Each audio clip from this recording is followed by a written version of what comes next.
Hey, what's going on, everybody? This is Eric with mtgnoob.com here, bringing you a deck tech today. This video is actually going to be a lead-in into additional videos that I'll be kind of rolling out in the next couple days or so.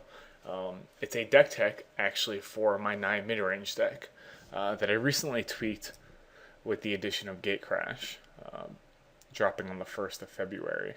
I do know that starcitygames had their open series today in Atlanta, in which Naya Humans actually took first over Brian Ronduin's Human Reanimator, which I was actually surprised to see him running Human Reanimator, since his bread and butter, as he so eloquently put it, was Naya Midrange for the past year in the old standard format prior to Gatecrash.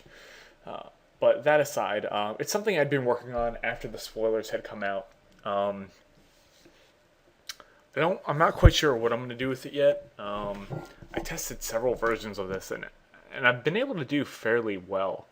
I am running a little more red now, so I might have to tweak the mana base, kind of go through and take a look at maybe adding a few more lands, taking out a few more lands. But we'll see. So we'll go right into it. We'll start with the creature base. I'm running 23 creatures, starting off with one of Angel Serenity, a bomb, 4 generic, 3 planes flying.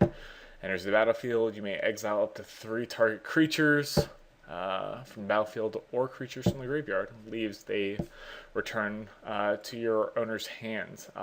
Big bomb. I ran it in my Naya midrange prior to Gatecrash, and I love it. When I was originally building the deck, I noticed that my mana curve was slightly a little more steeper than it's ever been, especially with Angel Serenity sitting at a 7 cast and then Aurelia sitting at a 6 cast. So those two might be tweaked. I might add an additional Aurelia because it is a huge win condition. Speaking of that, we have Aurelia, the War Leader. So 2 generic, 2 red, 2 planes, flying, vigilance, and haste. What more could you ask? Whenever it attacks for the first time each turn, untap all creatures you control. After this phase, there is an additional combat phase. The reason I love Aurelia is she's only really subject to obviously spot removal with Mizium mortars, but those aren't frequently run anymore.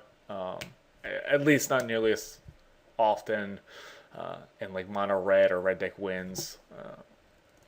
Back when the standard format was still relatively, I guess, older, maybe like a month or two after Return of Ravnica came out was when they started to see much more play. But it gets around Pillar of Flame, gets around Searing Spear, having the Cavern of Souls in my deck, naming Angel, I allow it to at least hit the battlefield uncountered.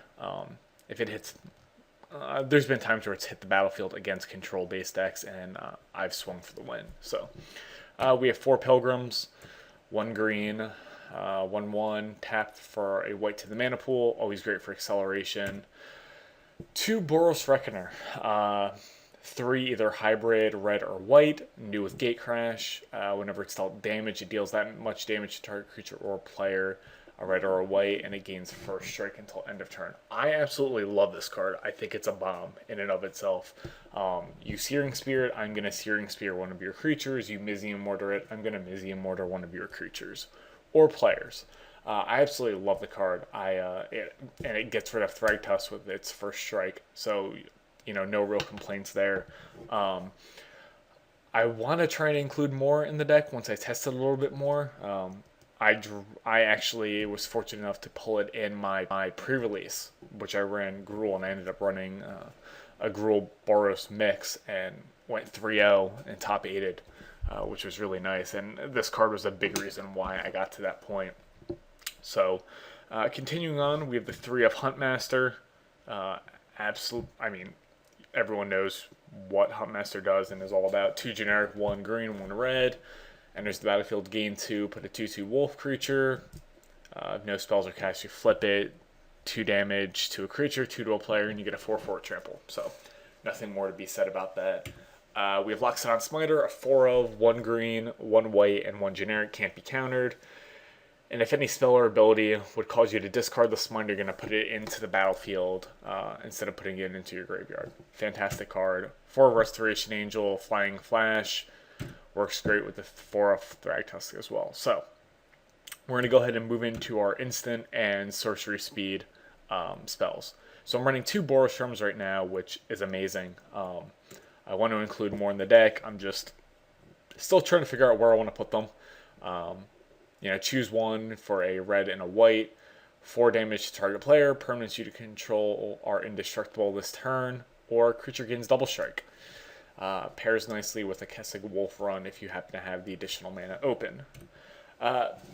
Prior to Gatecrash, I did not run any removal in regards to Searing Spear or Pillar of Flame main board.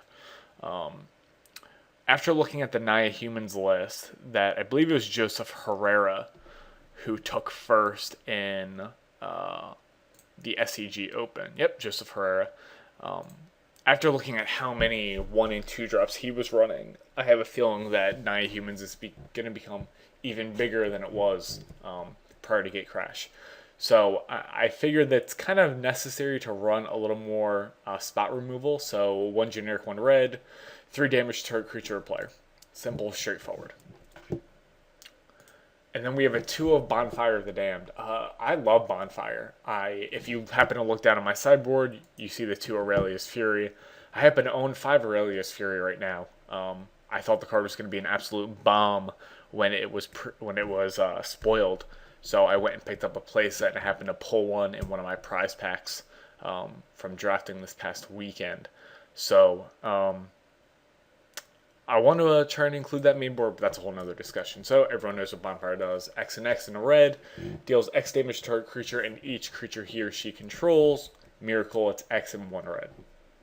Simple as that.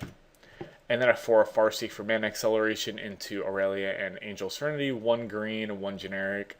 Search your library for a Plains, Island, Swamp, or Mountain card and put it onto the battlefield. Tapped. Then shuffle your library. Fantastic card. Love it. We'll touch on Planeswalkers real quick. So at the moment, I'm just running 2 of Garruk, Primal Hunter. Probably one of the more expensive cards in my deck besides Angel Serenity and Aurelia. So we have 2 generic and 3 forests. You get Garruk. Comes into play with 3 loyalty counters. +1, put a 3/3 green beast. -3, you're going to draw cards equal to the greatest power among creatures you control, and then it's -6. You're going to put a number of 6/6 green worm creature tokens into play for each land you control. So absolutely fantastic as well. Alright, and we'll just go 24 lands real quick. 3 Cavernous Souls. I don't have a large number of different creature types. Human, angel, and beast are going to be what I predominantly name it for. Obviously the Boros Reckoner, I might be able to get it down without it. If I happen to run more, I'll probably increase the number of Cavernous Souls to 4. Locks it on Smiter, I don't have to worry about being countered. So we have a 3 of Clifftop Retreats, 3 of Kessig Wolf Run, which is one of my win conditions, if necessary. 3 Rootbound Crag, 4 Sacred Foundry, 3 Stomping Grounds, 1 Sand Puddle Grove, and 4 Temple Gardens. Now that takes care of my main deck. Let's take a look at the sideboard real quick. So sideboard, a lot of reiteration from my main deck, just bringing additional numbers. We have 1 of Angel Serenity, 1 of Boros Reckoner. One card that's not my main board that I absolutely love and wanted to place for it, but I just didn't want my mana curve to be that high, was Sigarda. 2 generic, 1 green, 2 plains, flying hexproof, spells and abilities your opponents control can't cause you to sack permanents. Love the card. We have 4 enchantments I'm running, 2 Nevermore. I love Nevermore. There's just nothing more to say about it. It's great for getting rid of things that your opponent, obviously, you don't want your opponent to bring onto the battlefield. So it might be taken out. I'm going to see how it plays out in the meta around me. And kind of what goes on with the Star City Opens and Grand Prix. 2 Rest in Peace. Obviously, you just saw a Human Reanimator take 2nd at the SCG Open today. Congrats to Brian Brandoon for that. 6th instance, where you have 2 Aurelia's Fury. There's not much to say about it. Pseudo Silence, and you're going to tap down creatures. Great when someone announces their attack phase, you can in response tap down their creatures. They don't attack. They're taking damage. You might even board wipe them depending on how much excess mana you have. 2 additional Boros charms and 2 Selesnya charms. When I played in the IQ in East Stroudsburg, Pennsylvania, when I was up visiting family recently, I needed Selesnya charm to bring me to a 2-1 start. Unfortunately, I didn't have them. I just didn't draw into them. And after that tournament, I said, even with whatever happens with gatecrash, I'm going to still have Selesnya charm around in some capacity. I did use it actually quite a number of times to chump Geist of Saint Draft and prevent any further damage. That's a 4-turn clock. So I decided to just keep it in my mind more for good shenanigans. 2/2 and trample, exile creature with power 5 or greater, gets rid of Thundermaw, or put a 2/2 white night creature token with vigilance onto the battlefield. So no complaints about that. And then the last 2 cards I'm bringing to my sideboard are Mizzium Mortars. I like Mizzium Mortars. I'm not sure if it's going to stay in the sideboard, but 4 damage, sorcery speed, it's not bad.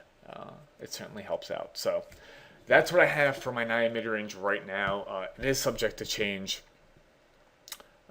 once I start testing it a little bit more and kind of seeing how it does. So if you guys have any suggestions, feel free to reply to the video or come on to the mtgnoob.com forums. You'll see me posting there under the username EJFash. I think I started a topic there with my deck. So if you guys have any suggestions, come on down or reply to the video. Thanks again, guys, for watching. Like, subscribe to the video and to the channel. Be on the lookout for additional videos from the mtg noob crew. Everyone, take it easy, and I'll see you guys soon.